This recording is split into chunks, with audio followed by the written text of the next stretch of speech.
Étienne de la Boétie. Discours de la servitude volontaire. Il n'est pas bon d'avoir plusieurs maîtres, n'en ayons qu'un seul. Qu'un seul soit le maître, qu'un seul soit le roi. Voilà ce que déclara Ulysse en public, selon Homère. S'il eût dit seulement, il n'est pas bon d'avoir plusieurs maîtres, c'était suffisant.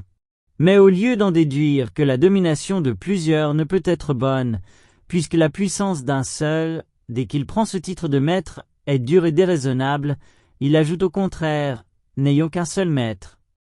Il faut peut-être excuser Ulysse d'avoir tenu ce langage, qui lui servait alors pour apaiser la révolte de l'armée. Je crois qu'il adaptait plutôt son discours aux circonstances qu'à la vérité.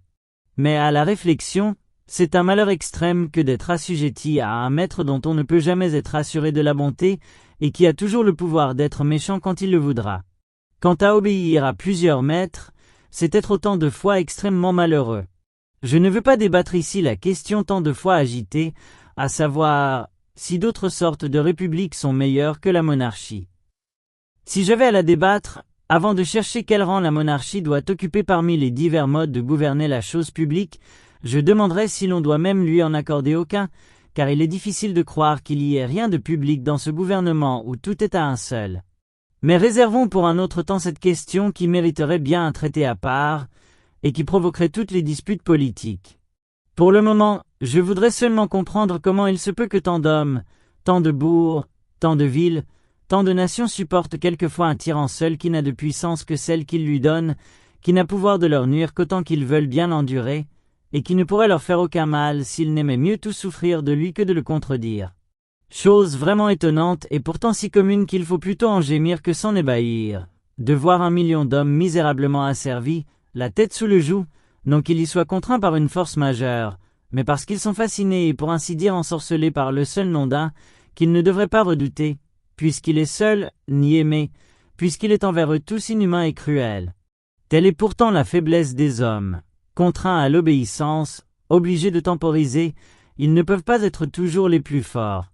Si donc une nation, contrainte par la force des armes, est soumise au pouvoir d'un seul, comme la cité d'Athènes le fut à la domination des 30 tyrans, il ne faut pas s'étonner qu'elle serve, mais bien le déplorer. Ou plutôt, ne s'en étonner ni ne s'en plaindre, mais supporter le malheur avec patience, et se réserver pour un avenir meilleur. Nous sommes ainsi faits que les devoirs communs de l'amitié absorbent une bonne part de notre vie. Il est raisonnable d'aimer la vertu, d'estimer les belles actions, d'être reconnaissant pour les bienfaits reçus, et de réduire souvent notre propre bien-être pour accroître l'honneur et l'avantage de ceux que nous aimons et qui méritent d'être aimés. Si donc les habitants d'un pays trouvent parmi eux un de ces hommes rares qui leur ait donné des preuves d'une grande prévoyance pour les sauvegarder, d'une grande hardiesse pour les défendre, d'une grande prudence pour les gouverner, s'ils s'habituent à la longue à lui obéir et à se fier à lui jusqu'à lui accorder une certaine suprématie, je ne sais s'il serait sage de l'enlever de là où il faisait bien pour le placer là où il pourra faire mal. Il semble, en effet, naturel d'avoir de la bonté pour celui qui nous a procuré du bien, et de ne pas en craindre un mal. Mais, ô grand Dieu, qu'est donc cela? Comment appellerons-nous ce malheur? Quel est ce vice horrible, de voir un nombre infini d'hommes non seulement obéir, mais servir, non pas être gouvernés, mais être tyrannisés, n'ayant ni bien, ni parents, ni enfants, ni leur vie même qui soit à eux. De les voir souffrir les rapines, les paillardises, les cruautés, non d'une armée, non d'un camp barbare, contre lesquels chacun devrait défendre son sang et sa vie, mais d'un seul. Non d'un Hercule ou d'un Samson, mais d'un homme souvent le plus lâche, le plus efféminé de la nation, qui n'a jamais flairé la poudre des batailles ni guère foulé le sable des tournois, qui n'est pas seulement inapte à commander aux hommes, mais encore à satisfaire la moindre femmelette. Nommerons-nous cela lâcheté? Appellerons-nous vil et coire ces hommes soumis? Si 2, si 3, si 4 cèdent à un seul, c'est étrange, mais toutefois possible, on pourrait peut-être dire avec raison, c'est faute de cœur.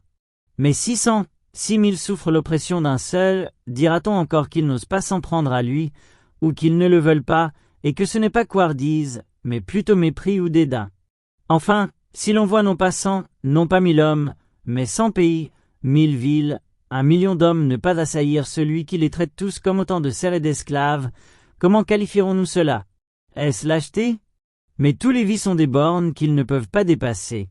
2 hommes, et même 10, peuvent bien en craindre un, mais que 1000, 1 million, 1000 villes ne se défendent pas contre un seul homme, cela n'est pas couardise, elle ne va pas jusque-là, de même que la vaillance n'exige pas qu'un seul homme escalade une forteresse, attaque une armée, conquiert un royaume. Quel vice monstrueux est donc celui-ci, qui ne mérite pas même le titre de couardise, qui ne trouve pas de nom assez laid, que la nature désavoue et que la langue refuse de nommer. On pourrait peut-être dire avec raison, c'est faute de cœur. Mais 600, 6000 souffrent l'oppression d'un seul, dira-t-on encore qu'ils n'osent pas s'en prendre à lui, ou qu'ils ne le veulent pas, et que ce n'est pas couardise, mais plutôt mépris ou dédain. Qu'on mette face à face 50 000 hommes en armes, qu'on les range en bataille, qu'ils en viennent aux mains, les uns, libres, combattent pour leur liberté, les autres combattent pour la leur ravir. Auxquels promettrez-vous la victoire? Lesquels iront le plus courageusement au combat?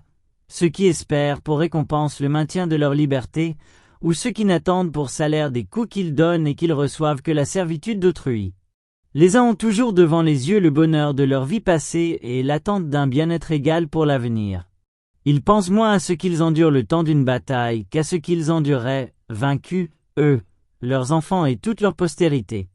Les autres n'ont pour aiguillon qu'une petite pointe de convoitise qui s'émousse soudain contre le danger et dont l'ardeur s'éteint dans le sang de leur première blessure. Aux batailles si renommées de Miltiade, de Léonidas, de Thémistocle, qui datent de 2000 ans et qui vivent encore aujourd'hui aussi fraîches dans la mémoire des livres et des hommes que si elles venaient d'être livrées hier, en Grèce, pour le bien des Grecs et pour l'exemple du monde entier, qu'est-ce qui donna à un si petit nombre de Grecs, non pas le pouvoir, mais le courage de supporter la force de tant de navires que la mer elle-même en débordait, de vaincre des nations si nombreuses, que tous les soldats grecs, pris ensemble, n'auraient pas fourni assez de capitaines aux armées ennemies. Dans ces journées glorieuses, c'était moins la bataille des Grecs contre les Perses que la victoire de la liberté sur la domination, de l'affranchissement sur la convoitise. Ils sont vraiment extraordinaires, les récits de la vaillance que la liberté met au cœur de ceux qui la défendent. Mais ce qui arrive, partout et tous les jours, qu'un homme seul en opprime 100 000 et les prive de leur liberté, qui pourrait le croire, s'il ne faisait que l'entendre et non le voir? Et si cela n'arrivait que dans des pays étrangers, des terres lointaines et qu'on vint nous le raconter, qui ne croirait ce récit purement inventé. Or ce tyran seul, il n'est pas besoin de le combattre, ni de l'abattre. Il est défait de lui-même, pourvu que le pays ne consente point à sa servitude. Il ne s'agit pas de lui ôter quelque chose, mais de ne rien lui donner. Pas besoin que le pays se mette en peine de faire rien pour soi, pourvu qu'il ne fasse rien contre soi. Ce sont donc les peuples eux-mêmes qui se laissent, ou plutôt qui se font malmener, puisqu'ils en seraient quittes en cessant de servir. C'est le peuple qui s'asservit et qui se coupe la gorge, qui, pouvant choisir d'être soumis ou d'être libre, repousse la liberté et prend le joug, qui consent à son mal, ou plutôt qui le recherche. S'il lui coûtait quelque chose pour recouvrer sa liberté, je ne l'empresserais pas, même si ce qu'il doit avoir le plus à cœur est de rentrer dans ses droits naturels et, pour ainsi dire, de bête redevenir homme. Mais je n'attends même pas de lui une si grande hardiesse. J'admets qu'il aime mieux je ne sais quelle assurance de vivre misérablement qu'un espoir douteux de vivre comme il l'entend. Mais quoi? Si pour avoir la liberté il suffit de la désirer, s'il n'est besoin que d'un simple vouloir, se trouvera-t-il une nation au monde qui croit la payer trop cher en l'acquérant par un simple souhait? Et qui regretterait sa volonté de recouvrer un bien qu'on devrait racheter au prix du sang, et dont la perte rend à tout homme d'honneur la vie amère et la mort bienfaisante? Certes, comme le feu d'une petite étincelle grandit et se renforce toujours, et plus il trouve de bois à brûler, plus il en dévore, mais se consume et finit par s'éteindre de lui-même quand on cesse de l'alimenter. De même, plus les tyrans pillent, plus ils exigent. Plus ils ruinent et détruisent, plus on leur fournit, plus on les sert. Ils se fortifient d'autant, deviennent de plus en plus frais et dispos pour tout anéantir et tout détruire. Mais si on ne leur fournit rien, si on ne leur obéit pas, sans les combattre, sans les frapper, ils restent nus et défaits et ne sont plus rien, de même que la branche, n'ayant plus de sucre ni d'aliment à sa racine, devient sèche et morte. Pour acquérir le bien qu'il souhaite, l'homme hardi ne redoute aucun danger, l'homme avisé n'est rebuté par aucune peine. Seuls les lâches et les engourdis ne savent ni endurer le mal, ni recouvrer le bien qu'ils se bornent à convoiter. L'énergie d'y prétendre leur est ravie par leur propre lâcheté, il ne leur reste que le désir naturel de le posséder. Ce désir, cette volonté commune aux sages et aux imprudents, aux courageux et aux couards, leur fait souhaiter toutes les choses dont la possession les rendrait heureux et contents. Il en est une seule que les hommes, je ne sais pourquoi, n'ont pas la force de désirer. C'est la liberté, bien si grand et si doux. Dès qu'elle est perdue, tous les maux s'ensuivent, et sans elle tous les autres biens, corrompus par la servitude, perdent entièrement leur goût et leur saveur. La liberté, les hommes la dédaignent uniquement, semble-t-il, parce que s'ils la désiraient, ils l'auraient, comme s'ils refusaient de faire cette précieuse acquisition parce qu'elle est trop aisée. Pauvres gens misérables, peuples insensés, nations opiniâtres à votre mal et aveugles à votre bien. Vous vous laissez enlever sous vos yeux le plus beau et le plus clair de votre revenu, vous laissez piller vos champs, voler et dépouiller vos maisons des vieux meubles de vos ancêtres. Vous vivez de telle sorte que rien n'est plus à vous. Il semble que vous regarderiez désormais comme un grand bonheur qu'on vous laissât seulement la moitié de vos biens, de vos familles, de vos vies. Et tous ces dégâts, ces malheurs, cette ruine, ne vous viennent pas des ennemis, mais certes bien de l'ennemi, de celui-là même que vous avez fait ce qu'il est, de celui pour qui vous allez si courageusement à la guerre, et pour la grandeur duquel vous ne refusez pas de vous offrir vous-même à la mort. Ce maître n'a pourtant que 2 yeux, 2 mains, un corps, et rien de plus que n'a le dernier des habitants du nombre infini de nos villes. Ce qu'il a de plus, ce sont les moyens que vous lui fournissez pour vous détruire. D'où tire-t-il tous ces yeux qui vous épient, si ce n'est de vous? Comment a-t-il tant de mains pour vous frapper, s'il ne vous les emprunte? Les pieds dont il foule vos cités ne sont-ils pas aussi les vôtres? A-t-il pouvoir sur vous, qu'il ne soit de vous-même? Comment oserait-il vous assaillir, s'il n'était d'intelligence avec vous? Quel mal pourrait-il vous faire, si vous n'étiez les receleurs du larron qui vous pille, les complices du meurtrier qui vous tue et les traîtres de vous-même? Vous semez vos champs pour qu'ils les dévastent, vous meublez et remplissez vos maisons pour fournir ses pilleries, vous élevez vos filles afin qu'ils puissent assouvir sa luxure, vous nourrissez vos enfants pour qu'ils en fassent des soldats dans le meilleur des cas, pour qu'ils les mènent à la guerre, à la boucherie, qu'ils les rendent ministres de ses convoitises et exécuteurs de ses vengeances. Vous vous usez à la peine afin qu'ils puissent se mignarder dans ses délices et se vautrer dans ses sales plaisirs. Vous vous affaiblissez afin qu'ils soient plus forts, et qu'ils vous tiennent plus rudement la bride plus courte. Et de tant d'indignité que les bêtes elles-mêmes ne supporteraient pas si elles les sentaient, vous pourriez vous délivrer si vous essayiez, même pas de vous délivrer, seulement de le vouloir. Soyez résolus à ne plus servir, et vous voilà libre. Je ne vous demande pas de le pousser, de l'ébranler, mais seulement de ne plus le soutenir, et vous le verrez, tel un grand colosse dont on a brisé la base, fondre sous son poids et se rompre. Les médecins conseillent justement de ne pas chercher à guérir les plaies incurables, et peut-être ai-je tort de vouloir ainsi exhorter un peuple qui semble avoir perdu depuis longtemps toute connaissance de son mal, ce qui montre assez que sa maladie est mortelle. Cherchons donc à comprendre, si c'est possible, comment cette opiniâtre volonté de servir s'est enracinée si profond qu'on croirait que l'amour même de la liberté n'est pas si naturel. Il est hors de doute, je crois, que si nous vivions avec les droits que nous tenons de la nature et d'après les préceptes qu'elle nous enseigne, nous serions naturellement soumis à nos parents, sujets de la raison, sans être esclaves de personne. Chacun de nous reconnaît en soi, tout naturellement, l'impulsion de l'obéissance envers ses pères et mères. Quant à savoir si la raison est en nous innée ou non, question débattue amplement par les académies et agitée par toute l'école des philosophes, je ne pense pas errer en disant qu'il y a dans notre âme un germe naturel de raison. Développé par les bons conseils et les bons exemples, ce germe s'épanouit en vertu, mais il avorte souvent, étouffé par les vices qui surviennent.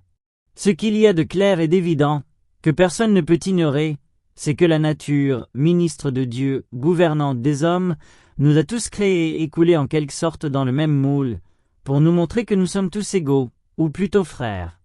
Et si, dans le partage qu'elle a fait de ses dons, elle a prodigué quelques avantages de corps ou d'esprit aux uns plus qu'aux autres, elle n'a cependant pas voulu nous mettre en ce monde comme sur un champ de bataille, et n'a pas envoyé ici-bas les plus forts ou les plus adroits comme des brigands armés dans une forêt pour y malmener les plus faibles.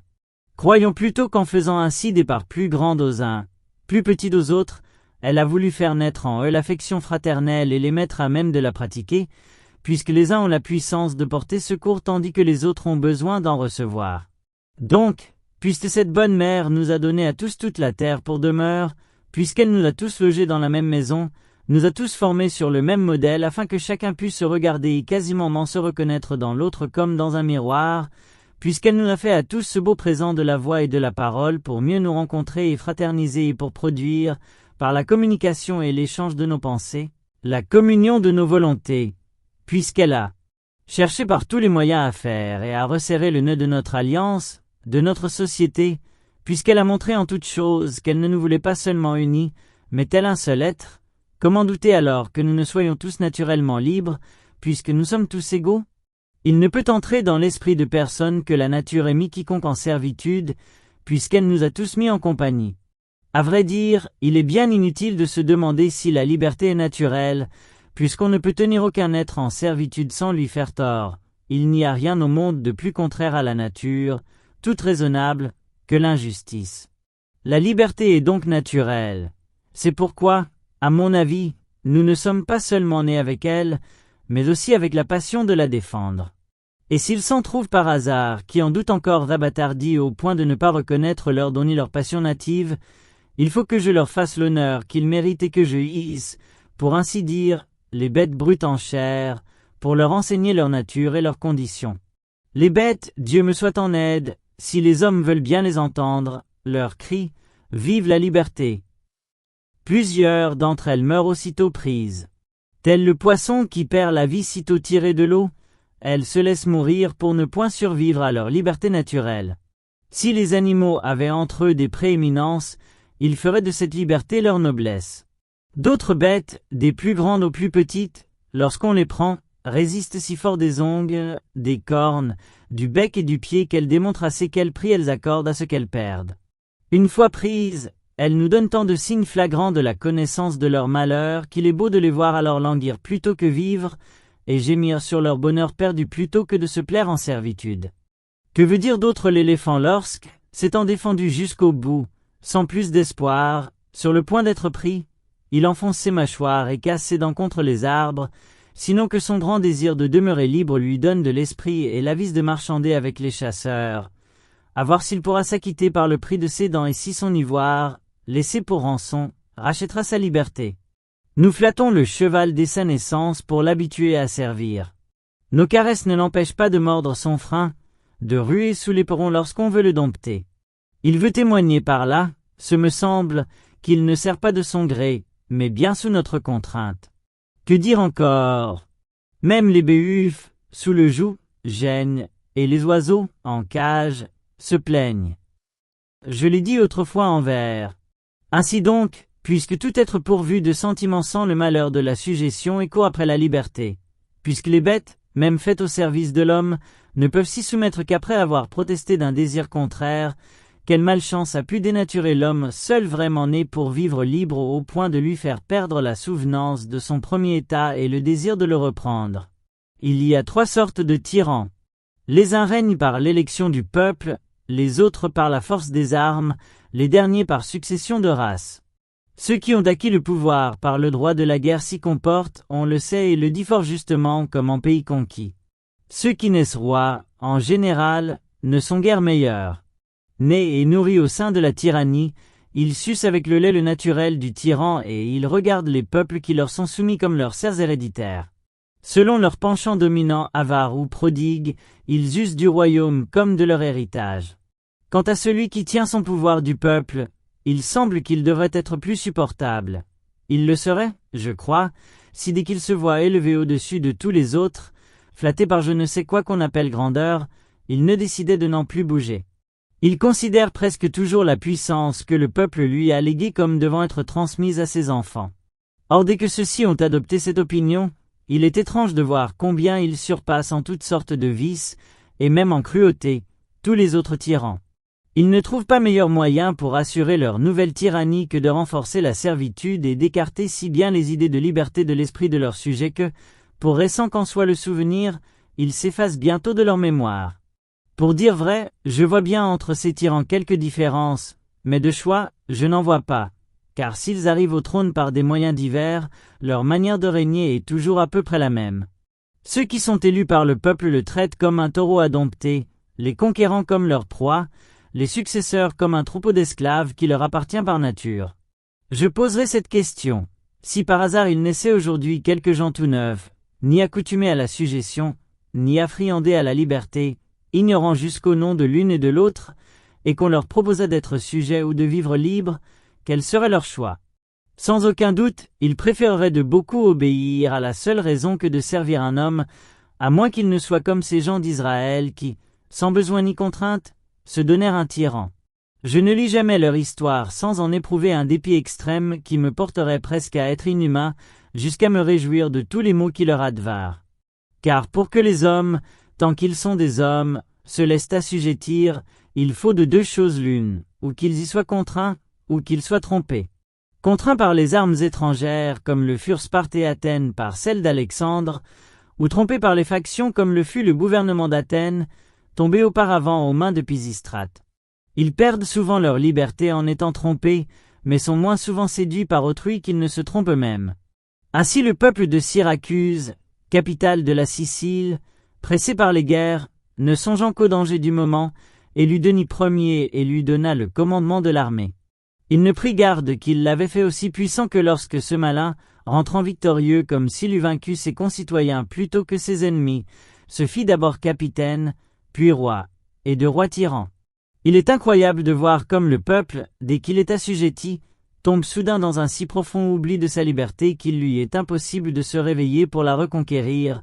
Il sert si bien, et si volontiers, qu'on dirait à le voir qu'il n'a pas seulement perdu sa liberté mais bien gagné sa servitude. Il est vrai qu'au commencement on sert contraint et vaincu par la force, mais les successeurs servent sans regret et font volontiers ce que leurs devanciers avaient fait par contrainte. Les hommes nés sous le joug, puis nourris et élevés dans la servitude, sans regarder plus avant, se contentent de vivre comme ils sont nés et ne pensent point avoir d'autres biens ni d'autres droits que ceux qu'ils ont trouvés. Ils prennent pour leur état de nature l'état de leur naissance. Toutefois il n'est pas d'héritier, même prodigue ou nonchalant, qui ne porte un jour les yeux sur les registres de son père pour voir s'il jouit de tous les droits de sa succession et si l'on n'a rien entrepris contre lui ou contre son prédécesseur. Mais l'habitude, qui exerce en toute chose un si grand pouvoir sur nous, a surtout celui de nous apprendre à servir, comme on le raconte de Mithridate, qui finit par s'habituer au poison, celui de nous apprendre à avaler le venin de la servitude sans le trouver amer. Nul doute que la nature nous dirige là où elle veut, bien ou mal lotis, mais il faut avouer qu'elle a moins de pouvoir sur nous que l'habitude. Si bon que soit le naturel, il se perd s'il n'est entretenu, et l'habitude nous forme toujours à sa manière, en dépit de la nature. Les semences de bien que la nature met en nous sont si menues, si frêles, qu'elles ne peuvent résister au moindre choc d'une habitude contraire. Elles s'entretiennent moins facilement qu'elles ne s'avantardissent, et même dégénèrent, tels ces arbres fruitiers qui conservent les caractères de leur espèce tant qu'on les laisse venir, mais qui les perdent pour porter des fruits différents des leurs, selon la manière dont on les greffe. Les herbes aussi ont chacune leur propriété, leur naturel, leur singularité. Pourtant la durée, les intempéries, le sol ou la main du jardinier augmentent ou diminuent de beaucoup leurs vertus. La plante qu'on a vue dans un pays n'est souvent plus reconnaissable dans un autre. Celui qui verrait les Vénitiens, une poignée de gens vivant si librement que le plus misérable d'entre eux ne voudrait pas être roi, nés et élevés de façon qu'ils ne connaissent d'autre ambition que celle d'entretenir pour le mieux leur liberté, éduqués et formés dès le berceau de telle sorte qu'ils n'échangeraient pas un brin de leur liberté pour toutes les autres félicités de la terre. Celui, dis-je, qui verrait ces personnes-là, et qui s'en irait ensuite sur le domaine de quelque grand seigneur, y trouvant des gens qui ne sont nés que pour le servir et qui abandonnent leur propre vie pour maintenir sa puissance, penserait-il que ces deux peuples sont de même nature? Ou ne croirait-il pas plutôt qu'en sortant d'une cité d'hommes, il est entré dans un parc de bêtes? On raconte que Lycurgue, le législateur de Sparte, avait nourri 2 chiens, tous 2 frères, tous 2 allaitaient au même lait. L'un était endressé à la cuisine, l'autre habitué à courir les champs au son de la trompe et du cornet. Voulant montrer aux Lacédémoniens que les hommes sont tels que la culture les a faits, il exposa les 2 chiens sur la place publique et mit entre eux une soupe et un lièvre. L'un courut au plat, l'autre au lièvre. Et pourtant, dit-il, ils sont frères. Celui-là, avec ses lois et son art politique, éduqua et forma si bien les Lacédémoniens que chacun d'eux préférait souffrir 1000 morts plutôt que de se soumettre à un autre maître que la loi et la raison. Je prends plaisir à rappeler ici une anecdote concernant l'un des favoris de Xerxès, grand roi de Perse, et deux Spartiates. Lorsque Xerxès faisait ses préparatifs de guerre pour conquérir la Grèce entière, il envoya ses ambassadeurs dans plusieurs villes de ce pays pour demander de l'eau et de la terre. C'était la manière qu'avaient les Perses de sommer les villes de se rendre. Il se garda bien d'en envoyer à Sparte ni à Athènes parce que les Spartiates et les Athéniens, auxquels son père Darius en avait envoyé auparavant, les avaient jetés, les uns dans les fossés, les autres dans les puits en leur disant « Allez-y, prenez-la de l'eau et de la terre, et portez-les à votre prince. » Ces gens ne pouvaient souffrir que, même par la moindre parole, on attentât à leur liberté. Les Spartiates reconnurent qu'en agissant de la sorte, ils avaient offensé les dieux, et surtout Taltibie, le dieu des héros. Ils résolurent donc, pour les apaiser, d'envoyer à Xerxès deux de leurs concitoyens afin que, disposant d'eux à son gré, il pût se venger sur eux du meurtre des ambassadeurs de son père. Deux Spartiates, l'un nommé Spertiais et l'autre Bully, s'offrirent comme victimes volontaires. Ils partirent. Arrivés au palais d'un Perse nommé Hydarne, lieutenant du roi pour toutes les villes d'Asie qui étaient sur les côtes de la mer, celui-ci les accueillit fort honorablement, leur fit grande chère et, de fil en aiguille, leur demanda pourquoi ils rejetaient si fort l'amitié du roi. « Spartiates, dit-il, voyez par mon exemple comment le roi sait honorer ceux qui le méritent. Croyez que si vous étiez à son service et qu'il vous eût connu, vous seriez tous les deux gouverneurs de quelque ville grecque. » Les Lacédémoniens répondirent, en ceci, Hydarne, tu ne pourrais nous donner un bon conseil, car si tu as essayé le bonheur que tu nous promets, tu ignores entièrement celui dont nous jouissons. Tu as éprouvé la faveur du roi, mais tu ne sais pas quel goût délicieux a la liberté. Or si tu en avais seulement goûté, tu nous conseillerais de la défendre, non seulement avec la lance et le bouclier, mais avec les dents et avec les ongles. Seuls les Spartiates disaient vrai, mais chacun parlait ici selon l'éducation qu'il avait reçue. Car il était aussi impossible aux Persans de regretter la liberté dont ils n'avaient jamais joui qu'aux Lacédémoniens, qui l'avaient savourée, d'endurer l'esclavage. Caton d'Utique, encore enfant et sous la férule de son maître, allait souvent voir le dictateur Sylla chez qui il avait ses entrées, tant à cause du rang de sa famille que de ses liens de parenté. Dans ses visites, il était toujours accompagné de son précepteur, comme c'était l'usage à Rome pour les enfants des nobles. Il vit un jour que dans l'hôtel même de Sylla, en sa présence ou par son commandement, on emprisonnait les uns, on condamnait les autres, l'un était banni, l'autre étranglé. L'un demandait la confiscation des biens d'un citoyen, l'autre sa tête. En somme, tout s'y passait non comme chez un magistrat de la cité, mais comme chez un tyran du peuple. C'était moins le sanctuaire de la justice qu'une caverne de tyrannie. Ce jeune garçon dit à son précepteur « Que ne me donnez-vous un poignard? Je le cacherai sous ma robe. J'entre souvent dans la chambre de Sylla avant qu'il ne soit levé. J'ai le bras assez fort pour en libérer la ville. » Voilà vraiment la parole d'un Caton. Ce début d'une vie était digne de sa mort. Taisez le nom et le pays, racontez seulement le fait tel qu'il est, il parle de lui-même. On dira aussitôt, cet enfant était romain, né dans Rome, lorsqu'elle était libre. Pourquoi dis-je ceci? Je ne prétends certes pas que le pays et le seul n'y fassent rien, car partout et en tout lieu l'esclavage est amer aux hommes et la liberté leur est chère. Mais il me semble qu'on doit avoir pitié de ceux qui, en naissant, se trouvent déjà sous le joug, qu'on doit les excuser ou leur pardonner si, n'ayant pas même vu l'ombre de la liberté, et n'en ayant pas entendu parler, ils ne ressentent pas le malheur d'être esclaves. S'il est des pays, comme le dit Homère de celui des Cimériens, où le soleil se montre tout différent qu'à nous, où après les avoir éclairés pendant 6 mois consécutifs, il les laisse dans l'obscurité durant les 6 autres mois, faut-il s'étonner que ceux qui naissent pendant cette longue nuit, s'ils n'ont point ouï parler de la clarté ni jamais vu le jour, s'accoutument aux ténèbres où ils sont nés sans désirer la lumière? On ne regrette jamais ce qu'on n'a jamais eu. Le chagrin ne vient qu'après le plaisir et toujours, à la connaissance du malheur, se joint le souvenir de quelque joie passée. La nature de l'homme est d'être libre et de vouloir l'être, mais il prend facilement un autre pli lorsque l'éducation le lui donne. Disons donc que, si toutes choses deviennent naturelles à l'homme lorsqu'il s'y habitue, seul reste dans sa nature celui qui ne désire que les choses simples et non altérées. Ainsi la première raison de la servitude volontaire, c'est l'habitude. Voilà ce qui arrive aux plus braves chevaux qui d'abord mordent leurs freins, et après 100 jougs, qui, regimbant naguère sous la selle, se présentent maintenant d'eux-mêmes sous le harnais et, tout fiers, se rengorgent sous l'armure. Ils disent qu'ils ont toujours été sujets, que leurs pères ont vécu ainsi.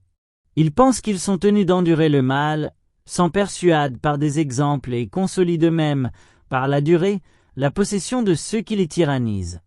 Mais en vérité les années ne donnent jamais le droit de mal faire. Elles accroissent l'injure. Ils s'en trouvent toujours certains, mieux nés que les autres, qui sentent le poids du joug et ne peuvent se retenir de le secouer, qui ne s'apprivoisent jamais à la sujétion et qui, comme Ulysse cherchait par terre et par mer à revoir la fumée de sa maison, n'ont garde d'oublier leurs droits naturels, leurs origines, leur état premier, et s'empressent de les revendiquer en toute occasion. Ceux-là, ayant l'entendement net et l'esprit clairvoyant, ne se contentent pas, comme les ignorants, de voir ce qui est à leurs pieds sans regarder ni derrière ni devant. Ils se remémorent les choses passées pour juger le présent et prévoir l'avenir. Ce sont eux qui, ayant d'eux-mêmes la tête bien faite, l'ont encore affinée par l'étude et le savoir. Ceux-là, quand la liberté serait entièrement perdue et bannie de ce monde, l'imaginent et la sentent en leur esprit, et la savourent. Et la servitude les dégoûte, pour si bien qu'on l'accoutre. Le grand Turc s'est bien aperçu que les livres et la pensée donnent plus que toute autre chose aux hommes le sentiment de leur dignité et la haine de la tyrannie. Je comprends que, dans son pays, il n'a guère de savants, ni n'en demande. Le zèle et la passion de ceux qui sont restés, malgré les circonstances, les dévots de la liberté, restent communément sans effet, quel que soit leur nombre, parce qu'ils ne peuvent s'entendre. Les tyrans leur enlèvent toute liberté de faire, de parler et presque de penser, et ils demeurent isolés dans leurs rêves. Momus ne plaisantait pas trop, lorsqu'il trouvait à redire à l'homme forgé par Vulcain, en ce qu'il n'avait pas une petite fenêtre au cœur, afin qu'on pût y voir ses pensées. On dit que Brutus et Cassius, lorsqu'ils entreprirent de délivrer Rome, c'est-à-dire le monde entier, ne voulurent point que Cicéron, ce grand zélateur du bien public, fût de la partie, jugeant son cœur trop faible pour un si haut fait. Il croyait bien à son vouloir, mais non à son courage. Qui voudra se rappeler les temps passés et compulser les annales anciennes se convaincra que presque tous ceux qui, voyant leur pays malmené et en de mauvaises mains, formèrent le dessein de le délivrer, dans une intention bonne, entière et droite, en vinrent facilement à bout. Pour se manifester elle-même, la liberté vint toujours à leur aide. Harmodius, Aristogiton, Thrasybule, Brutus l'Ancien, Valerius et Dio, qui conçurent un projet si vertueux, l'exécutèrent avec bonheur. En de tels cas, le ferme vouloir garantit presque toujours le succès. Brutus le jeune et Cassius réussirent à briser la servitude, ils périrent lorsqu'ils tentèrent de ramener la liberté, non pas misérablement car qui oserait trouver rien de misérable ni dans leur vie ni dans leur mort, mais au grand dommage, pour le malheur perpétuel et pour la ruine entière de la République, laquelle, ce me semble, fut enterrée avec eux. Les autres tentatives essayées depuis contre les empereurs romains ne furent que les conjurations de quelques ambitieux dont l'irréussite et la mauvaise fin ne sont pas à regretter, vu qu'ils ne désiraient pas renverser le trône, mais seulement ébranler la couronne, cherchant à chasser le tyran pour mieux garder la tyrannie. Quant à cela, je serais bien fâché qu'ils eussent réussi, et je suis content qu'ils aient montré par leur exemple qu'il ne faut pas abuser du saint nom de la liberté pour conduire une mauvaise action. Mais pour revenir à mon sujet, que j'avais presque perdu de vue, la première raison pour laquelle les hommes servent volontairement, c'est qu'ils naissent serfs et qu'ils sont élevés comme tels. De cette première raison découle cette autre, que, sous les tyrans, les gens deviennent aisément lâches et efféminés. Je sais gré au grand Hippocrate, père de la médecine, de l'avoir si bien remarqué dans son livre des maladies. Cet homme avait bon cœur, et il le montra lorsque le roi de Perse voulut l'attirer près de lui à force d'offres et de grands présents. Il lui répondit franchement qu'il se ferait un cas de conscience de s'occuper à guérir les barbares qui voulaient tuer les Grecs et à servir par son art celui qui voulait asservir son pays. La lettre qu'il lui écrivit se trouve encore aujourd'hui dans ses autres œuvres, elle témoignera toujours de son courage et de sa noblesse. Il est certain qu'avec la liberté on perd aussitôt la vaillance. Les gens soumis n'ont ni ardeur ni pugnacité au combat. Ils y vont comme ligotés et tout engourdis, s'acquittant avec peine d'une obligation. Ils ne sentent pas bouillir dans leur cœur l'ardeur de la liberté qui fait mépriser le péril et donne envie de gagner, par une belle mort auprès de ses compagnons, l'honneur et la gloire. Chez les hommes libres au contraire, c'est à l'envie, à qui mieux, chacun pour tous et chacun pour soi, ils savent qu'ils recueilleront une part égale au mal de la défaite ou au bien de la victoire. Mais les gens soumis, dépourvus de courage et de vivacité, ont le cœur bas et mou et sont incapables de toute grande action. Les tyrans le savent bien. Aussi font-ils tout leur possible pour mieux les avachir. L'historien Xénophon, l'un des plus sérieux et des plus estimés parmi les Grecs, a fait un petit livre dans lequel il fait dialoguer Simonide avec Hiéron, tyran de Syracuse, sur les misères du tyran. Ce livre est plein de leçons bonnes et graves qui ont aussi, selon moi, une grâce infinie. Plus à Dieu que tous les tyrans qui aient jamais été l'eussent placés devant eux en guise de miroir. Ils y auraient certainement reconnu leur verrue et en auraient pris honte de leur tâche. Ce traité parle de la peine qu'éprouvent les tyrans qui, faisant du mal à tous, sont obligés de craindre tout le monde.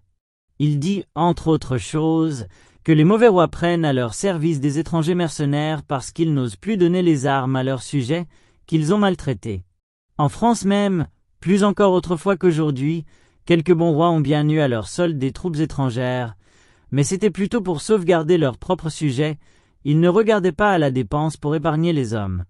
C'était aussi, je crois, l'opinion du grand Scipion l'Africain, qui aimait mieux d'avoir sauvé la vie d'un citoyen que d'avoir défait 100 ennemis. Mais ce qui est certain, c'est que le tyran ne croit jamais sa puissance assurée s'il n'est pas parvenu au point de n'avoir pour sujet que des hommes sans valeur. On pourrait lui dire à juste titre ce que, d'après Terence, Trason disait au maître des éléphants. Si brave donc vous êtes, que vous avez charge des bêtes. Cette ruse des tyrans d'abêtir leur sujet n'a jamais été plus évidente que dans la conduite de Cyrus envers les Lydiens, après qu'il se fut emparé de leur capitale et qu'il eut pris pour captif Crésus, ce roi si riche. On lui apporta la nouvelle que les habitants de Sardes s'étaient révoltés. Il les eut bientôt réduits à l'obéissance. Mais ne voulant pas saccager une aussi belle ville ni être obligé d'y tenir une armée pour la maîtriser, il s'avisa d'un expédient admirable pour s'en assurer la possession. Il y établit des bordels, des tavernes et des jeux publics, et publia une ordonnance qui obligeait les citoyens à s'y rendre. Il se trouva si bien de cette garnison que, par la suite, il n'eut plus à tirer l'épée contre les Lydiens. Ces misérables s'amusèrent à inventer toutes sortes de jeux si bien que, de leur nom même, les Latins formèrent le mot par lequel ils désignaient ce que nous appelons passe-temps, qu'ils nommaient ludie, par corruption de Lydie. Tous les tyrans n'ont pas déclaré aussi expressément vouloir efféminer leur sujet, mais de fait, ce que celui-là ordonna formellement, la plupart d'entre eux l'ont fait en cachette. Tel est le penchant naturel du peuple ignorant qui, d'ordinaire, est plus nombreux dans les villes. Il est soupçonneux envers celui qui l'aime et confiant envers celui qui le trompe. Ne croyez pas qu'il y ait nul oiseau qui se prenne mieux à la pipée, ni aucun poisson qui, pour la friandise du ver, morde plutôt à l'hameçon que tous ces peuples qui se laissent promptement allécher à la servitude, pour la moindre douceur qu'on leur fait goûter. Ces choses merveilleuses qu'ils se laissent aller si promptement, pour peu qu'on les chatouille. Le théâtre, les jeux, les farces, les spectacles, les gladiateurs, les bêtes curieuses, les médailles, les tableaux et autres drogues de cette espèce étaient pour les peuples anciens les appâts de la servitude, le prix de leur liberté ravie, les outils de la tyrannie. Ce moyen, cette pratique, ces allèchements étaient ce qu'employaient les anciens tyrans pour endormir leurs sujets sous le joug. Ainsi les peuples abrutis, trouvant beaux tous ces passe-temps, amusés d'un vain plaisir qui les éblouissait, s'habituaient à servir aussi niaisement mais plus mal que les petits enfants n'apprennent à lire avec des images brillantes. Les tyrans romains renchérirent encore sur ces moyens en faisant souvent festoyer les décuries, engorgeant comme il le fallait cette canaille qui se laisse aller plus qu'à toute autre chose au plaisir de la bouche. Ainsi, le plus éveillé d'entre eux n'aurait pas quitté son écuelle de soupe pour recouvrer la liberté de la République de Platon. Les tyrans faisaient largesse du quart de blé, du septier de vin, du sesterce, et c'était pitié alors d'entendre crier « Vive le roi !» Ces lourdeaux ne s'avisaient pas qu'ils ne faisaient que recouvrer une part de leurs biens, et que cette part même qu'ils en recouvraient, le tyran n'aurait pu la leur donner si, auparavant, il ne la leur avait enlevée. Tel ramassait aujourd'hui le sesterce, tel se gorgeait au festin public en bénissant Tibère et Néron de leur libéralité qui, le lendemain, contraint d'abandonner ses biens à l'avidité, ses enfants à la luxure, son sang même à la cruauté de ces empereurs magnifiques, ne disait mot, pas plus qu'une pierre, et ne se remuait pas plus qu'une souche. Le peuple ignorant a toujours été ainsi. Au plaisir qu'il ne peut honnêtement recevoir, il est tout dispo et dissolu. Au tort et à la douleur qu'il peut honnêtement souffrir, il est insensible. Je ne vois personne aujourd'hui qui, entendant parler de Néron, ne tremble au seul nom de ce vilain monstre, de cette sale peste du monde. Il faut pourtant dire qu'après la mort, aussi dégoûtante que sa vie, de ce bout de feu, de ce bourreau, de cette bête sauvage, ce fameux peuple romain en éprouva tant de déplaisir, se rappelant ses jeux et ses festins, qu'il fut sur le point d'emporter le deuil.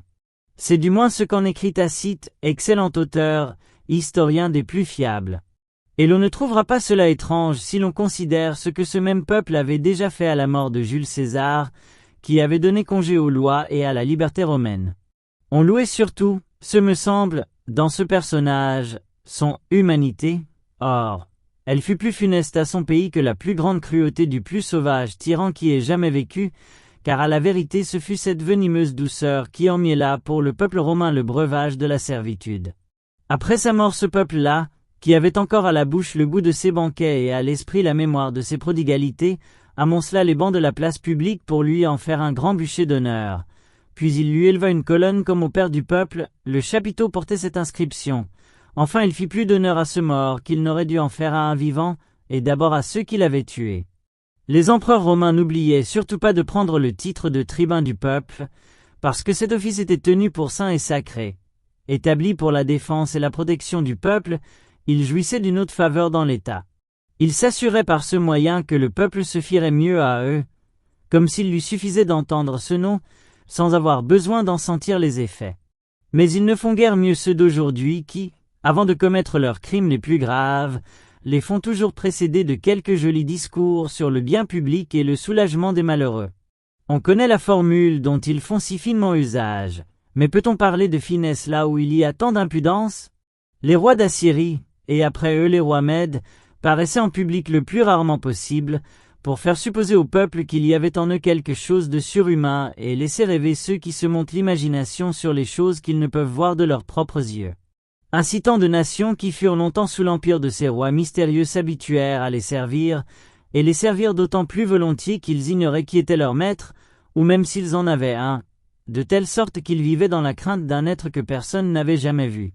Les premiers rois d'Égypte ne se montraient guère sans porter tantôt une branche, tantôt du feu sur la tête. Ils se masquaient et jouaient au battleur, inspirant par ces formes étranges respect et admiration à leur sujet qui, s'ils n'avaient pas été aussi stupides ou soumis, auraient dû s'en moquer et en rire.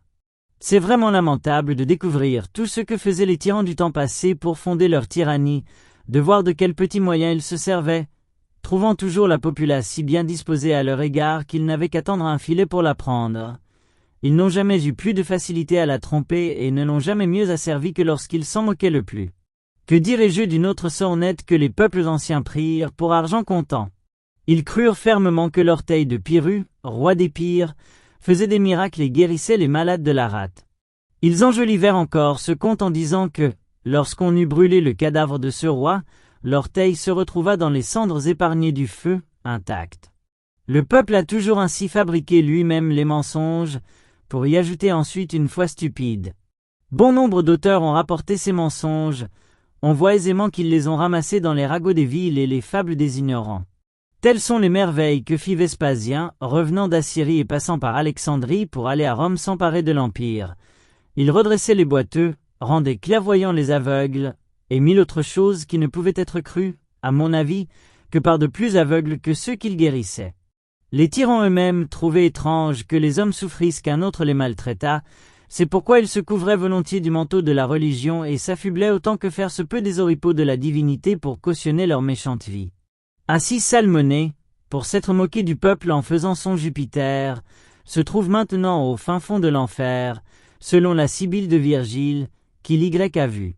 Là, des fils d'Alou gisent les corps énormes.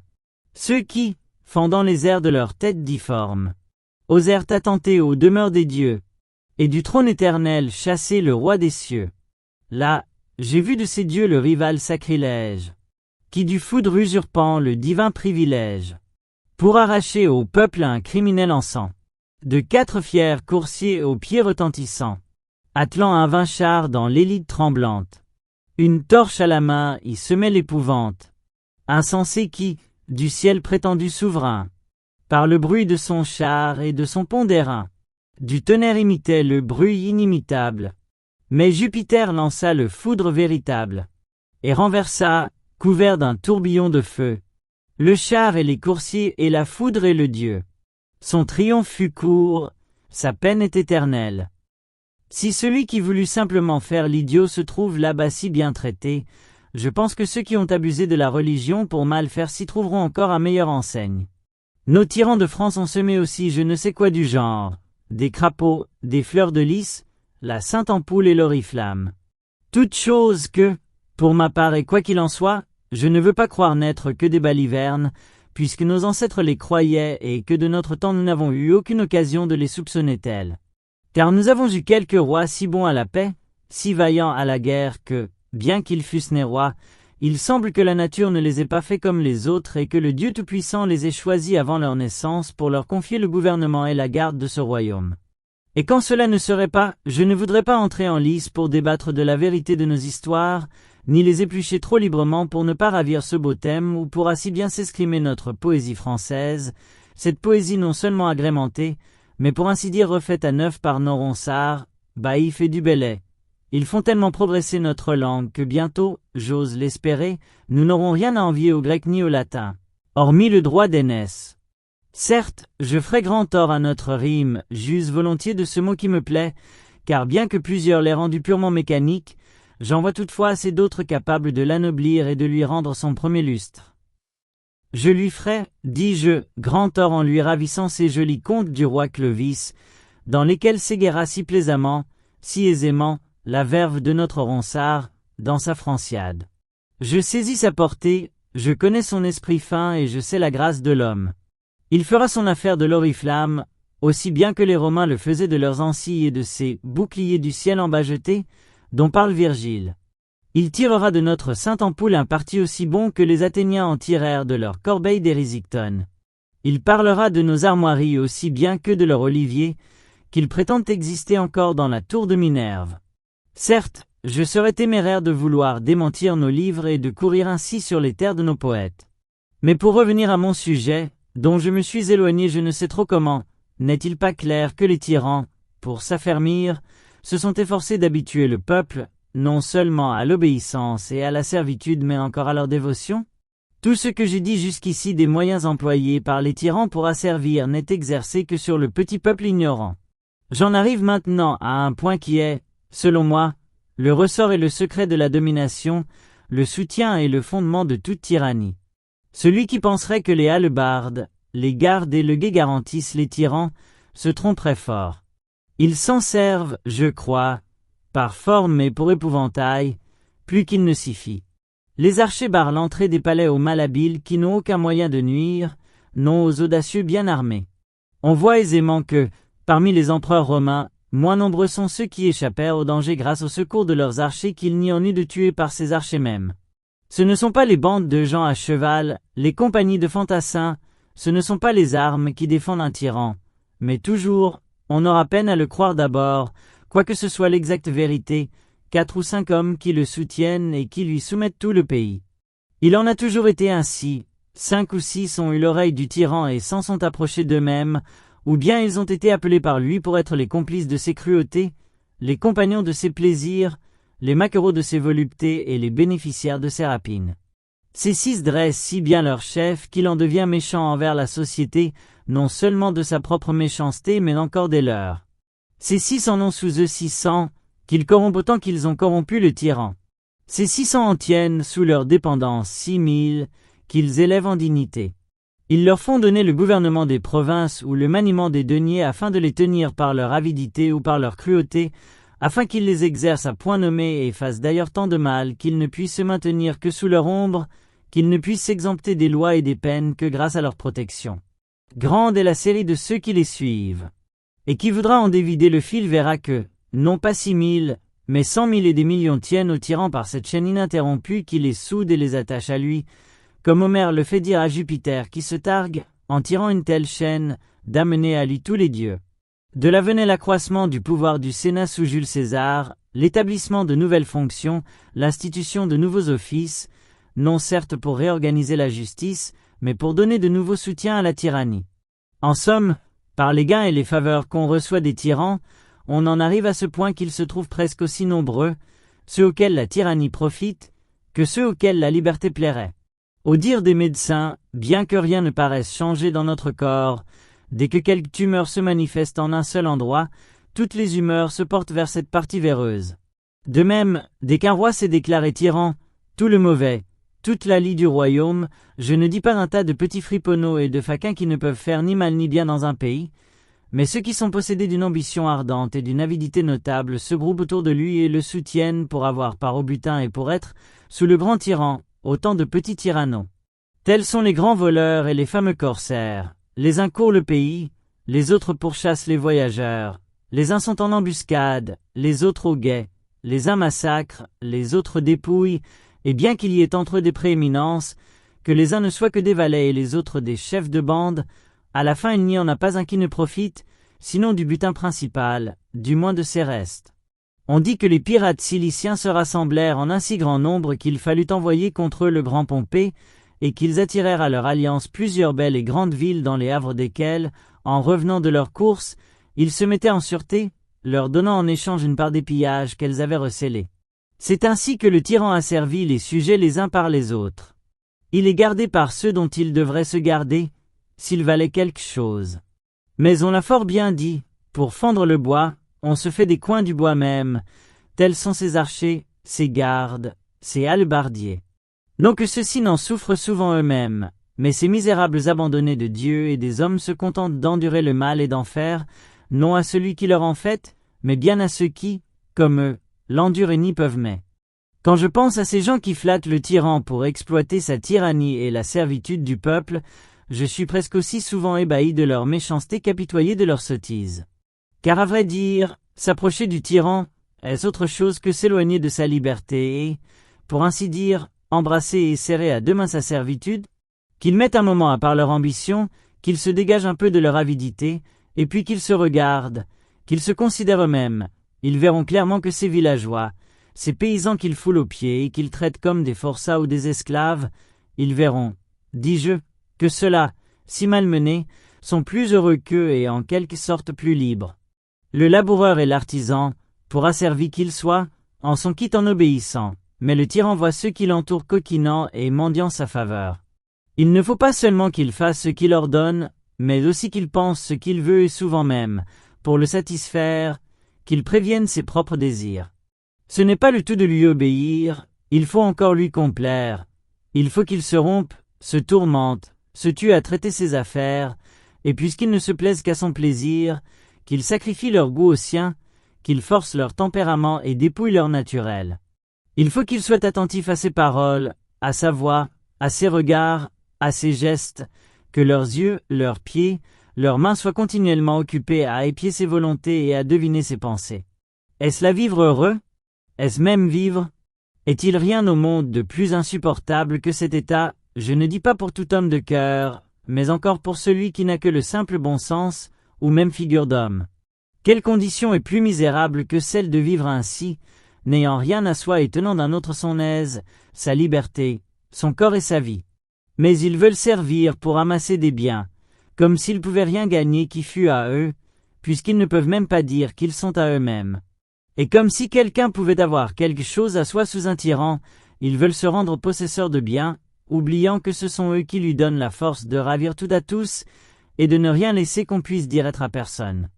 Il voit pourtant que ce sont les biens qui rendent les hommes dépendants de sa cruauté, qu'il n'y a aucun crime plus digne de mort, selon lui, que l'avantage d'autrui, qu'il n'aime que les richesses et ne s'attaque qu'aux riches. Ceux-là viennent cependant se présenter à lui comme des moutons devant le boucher, pleins et bien repus comme pour lui faire envie.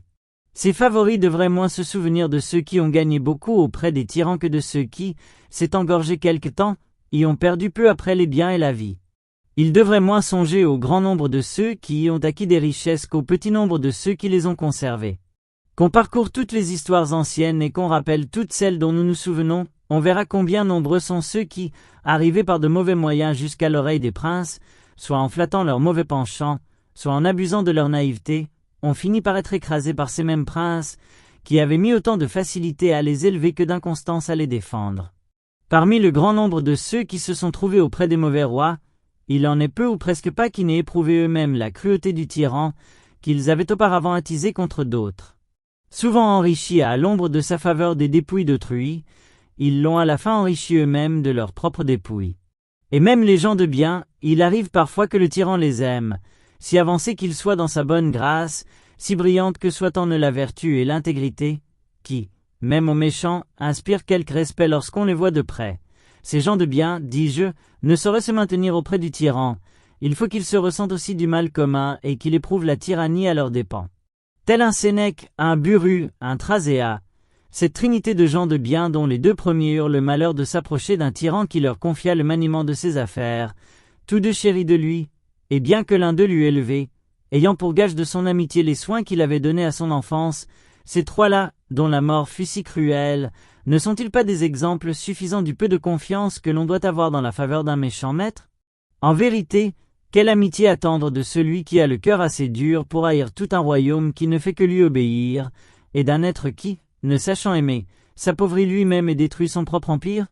Or si l'on veut dire que Sénèque, Buru et Thrasea n'ont éprouvé ce malheur que pour avoir été trop gens de bien, qu'on cherche attentivement autour de Néron lui-même, on verra que tous ceux qui furent en grâce auprès de lui et qui s'y maintinrent par leur méchanceté n'eurent pas une fin meilleure. Qui a jamais entendu parler d'un amour aussi effréné, d'une affection aussi opiniâtre, qui a jamais vu d'homme aussi obstinément attaché à une femme que celui-là le fut à Popée? Or il l'empoisonna lui-même. Sa mère, Agrippine, pour le placer sur le trône, avait tué son propre mari Claude. Elle avait tout entrepris et tout souffert pour le favoriser. Et cependant son fils, son nourrisson, celui-là qu'elle avait fait empereur de sa propre main, lui ôta la vie après l'avoir souvent maltraité. Personne ne nia qu'elle n'eût bien mérité cette punition si elle avait été infligée par n'importe qui d'autre. Qui fut jamais plus facile à manier, plus simple et, pour mieux dire, plus niais que l'empereur Claude. Qui fut jamais plus coiffé d'une femme que lui de Messaline. Il la livra pourtant au bourreau. Les tyrans bêtes restent bêtes au point de ne jamais savoir faire le bien, mais je ne sais comment, à la fin, le peu qu'ils ont d'esprit se réveille en eux pour user de cruauté même envers leurs proches. On connaît assez le mot de celui-là qui, voyant découverte la gorge de sa femme, de celle qu'il aimait le plus, sans laquelle il semblait qu'il ne pût vivre, lui adressa ce joli compliment. Ce beau coup sera coupé tout à l'heure, si je l'ordonne. Voilà pourquoi la plupart des anciens tyrans ont presque tous été tués par leurs favoris. Connaissant la nature de la tyrannie, ceux-ci n'étaient guère rassurés sur la volonté du tyran et se défiaient de sa puissance. C'est ainsi que Domitien fut tué par Stéphanus, Commode par une de ses maîtresses, Caracalla par le centurion Martial excité par Macrin, et de même presque tous les autres. Certainement le tyran n'aime jamais, et n'est jamais aimé. L'amitié est un nom sacré, une chose sainte. Elle n'existe qu'entre gens de bien. Elle naît d'une mutuelle estime et s'entretient moins par les bienfaits que par l'honnêteté. Ce qui rend un ami sûr de l'autre, c'est la connaissance de son intégrité. Il en a pour garant son bon naturel, sa fidélité, sa constance.